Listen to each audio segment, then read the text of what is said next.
اي وانا بتكلم عن فئه اخرى نفس الوضع المنتخب السعودي. طيب ليش ما نقارن انفسنا بالمغرب؟ ليش ما قدمنا انفسنا بهالصوره؟ وش السبب؟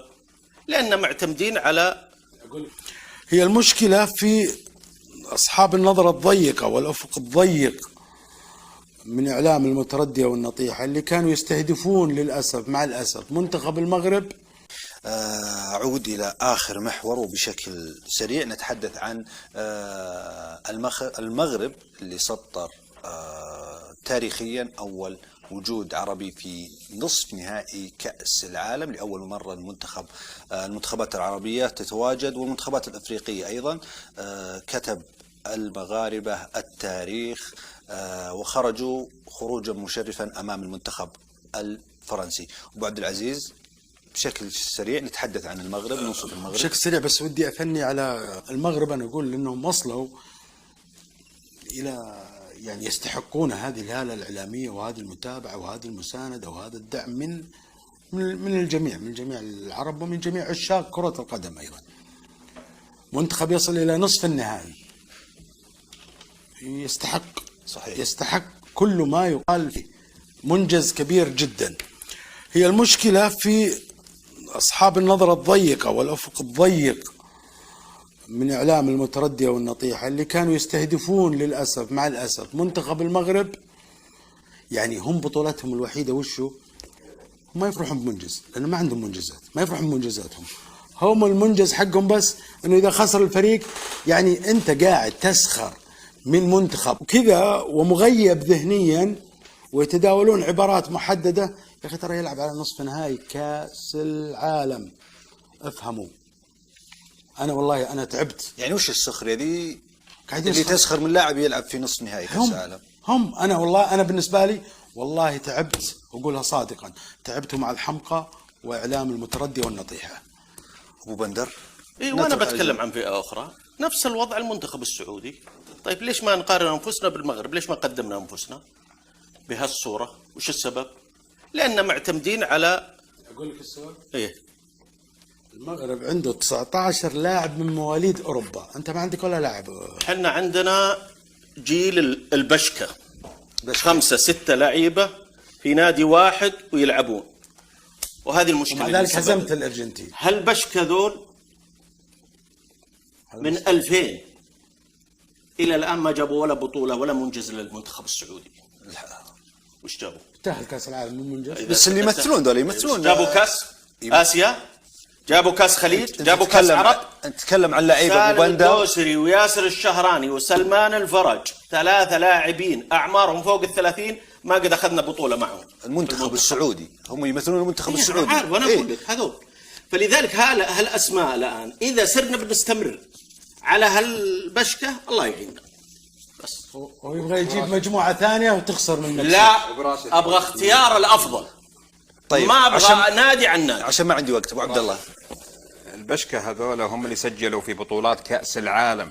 أقول لك مين ولا مين؟ سامي الجابر ولا فادر الشيان ولا يوسف الثنيان ولا سالم الدوسري ولا سلمان الفرج ولا أكلمك مين واحد؟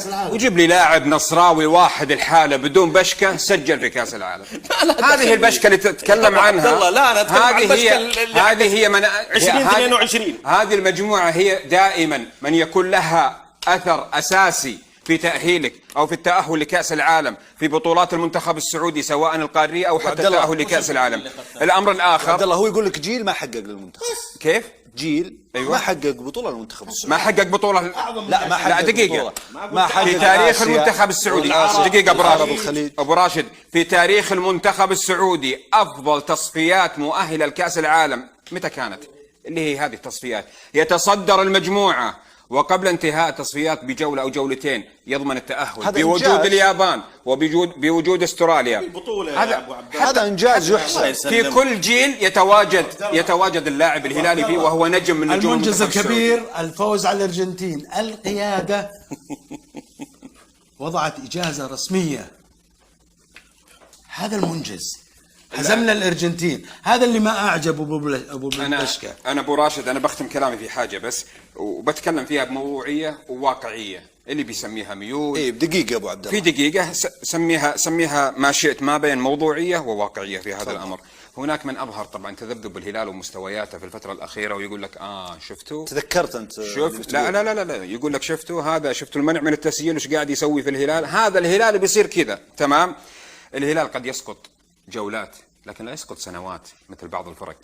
الهلال قد يغيب مباريات لكن لا يغيب بطولات مثل بعض الفرق اللي غابت عن الدوري 15 سنة واللي هبط إلى دوري الدرجة الأولى واللي كان مهدد موسمين متتاليين في الهبوط لدوري الدرجة الأولى. الهلال غير. الهلال ظاهرة كروية حيرت العقول الآسيوية قبل العقول النصراوية. اسمح لي، ما بين نقطة تحول فوز المنتخب السعودي على الأرجنتين ومن بعد مباراة المكسيك نقطة تحول عجيبة غريبة من ترى عندي دقيقة. أيوة، من موضوع الانتقاد في هذا الجيل. هذا الجيل اللي حقق وأسعدنا ويعني أسعدنا لأيام حقيقة. ما يعني فاز على منتخب هو الآن مرشح لتحقيق كأس العالم، ومع ذلك هذا الجيل امتدحناه بعد مباراة الأرجنتين. لما خرج المنتخب تحدثنا عنه. خلينا نتحدث عن نادي الأهلي بس في نقطة بسيطة. الأهلي الآن في المركز السادس. طبعا أنا حقيقة لا أحمل هذه الإدارة الثقل والمسؤولية في 3 جولات مضت يعني أو 4 جولات نافس فيها الفريق. أنا أتحدث عن عمر السومة عندما ذهب الآن إعارة عن النادي الأهلي وعقده لا صار باقي في النادي الأهلي. اللاعب الذي خدم الأهلي سنوات وإنما كان موجود لما هبط الفريق في دوري الدرجة الأولى، كان الأحق أنه يحتفظ الفريق بنجومه في هذه المنافسة. ولكن أنا أعتقد أنه فعلا فريق الأهلي لن يستطيع أن يتجاوز دوري يلو هذا الموسم. جميل. شكرا خالد العمار، شكرا عبد الرحمن الجماز، شكرا اللي جاينا من حايل عبد الكريم الحمد، واللي خلى الحرة فيك آخر شيء. أنا أبو عبد الله حبيبي حبيب الكل عبد الله. نتفاهم أنا وياك. شكرا أبو بندر. الشكر لكم أعزائي المشاهدين، وبإذن الله تذكير في مساء